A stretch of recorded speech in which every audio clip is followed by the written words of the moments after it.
Your energy bill is not just about electricity. It is a roadmap to how energy systems actually work. Today we'll basically break down energy bills, uncover some hidden costs, and learn how they are calculated. Understanding your energy bill is not just about consumers.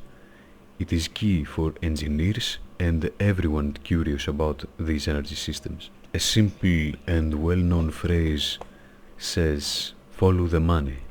And that is exactly what we are going to do. We're going to follow these charges and see where they come from, why they are what they are, and how they affect our bills. We're going to talk about both the smart metering system and the analog metering systems, but we are going to mostly focus on the smart metering aspect because this is the most probable future, and it is more difficult. If you understand the smart metering, then it is very easy to understand the basic analog system. Firstly, we must take into account that we get charged based on data. And this data may be digital or analog. If it's analog, it is the old system that most of the world still uses, and if it's digital, it is the smart metering system. These data are as follows. First we have consumption, which is what I intake from the grid. Then we have injection, what I inject back into the grid from my own production. We have the reactive power, which is power that jumps back and forth through the grid to operate some of our devices. And we have production, which is not necessary, but it is useful to see what we have saved from our production. Next, we will take into account time, meaning when we did all these things the data said we did. Our measuring units that measure and send our previously explained data make a measurement once per a set time period. This would look something like this.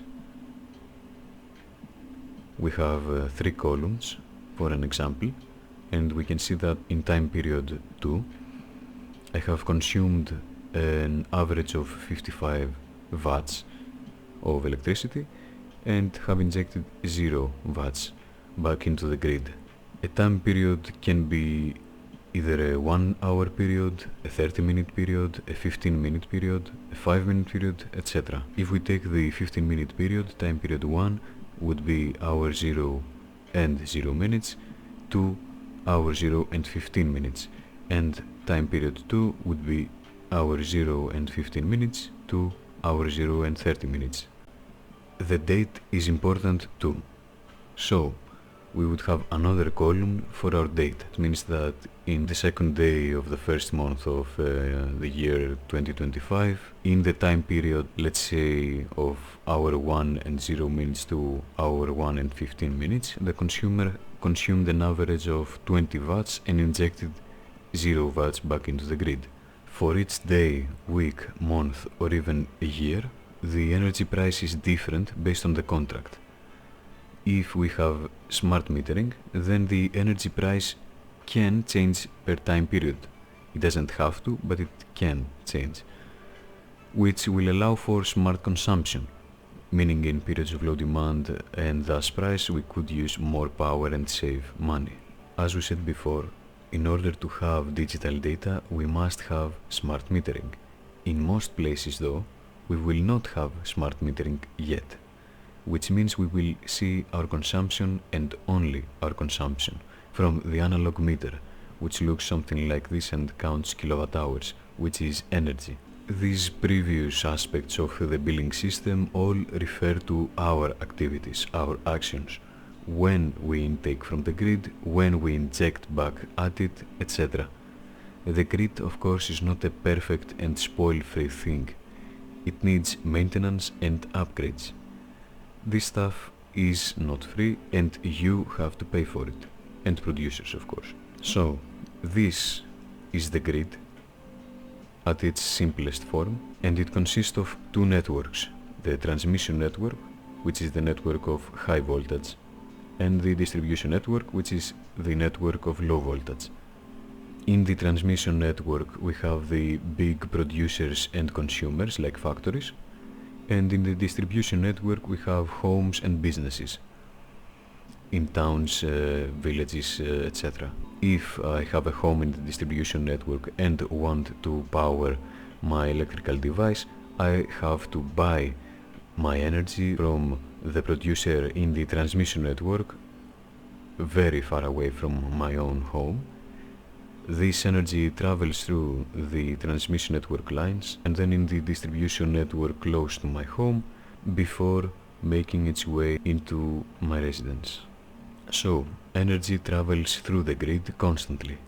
In periods of high demand, the grid is stressed and is slowly damaged, needing repairs and upgrades to sustain these damages in the future. These orange circles are the reactive power of the distribution network.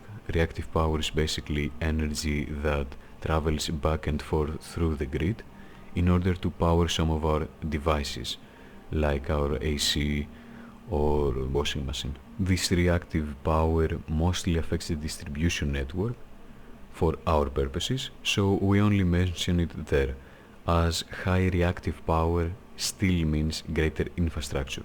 For the grid charges, we have the transmission network charges and the distribution network charges.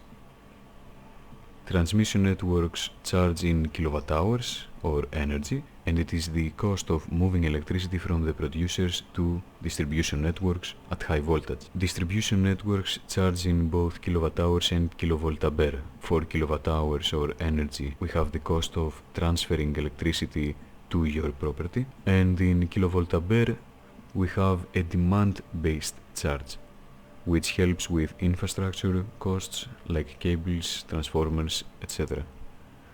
Kilovolt ampere is your maximum apparent power usage, meaning both kilowatt and kilovar, which is the reactive power we talked about before. These networks usually only charge you for the periods of day with high demand, thus high grid stress.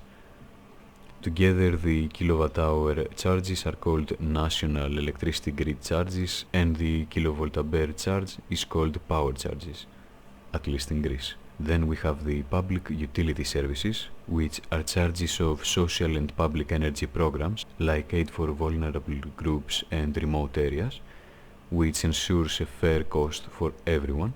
Second to last may be a charge that is used to fund the renewable programs and investments in your area or in country. Lastly, we have the taxes. In Greece we have two of them, one for energy consumption and one on top of everything else. It is important to mention that for time-based charges that require smart metering but don't have it, usually the consumer is charged a fixed percentage of his consumption, or there is something else at play as per contract. And that's basically it.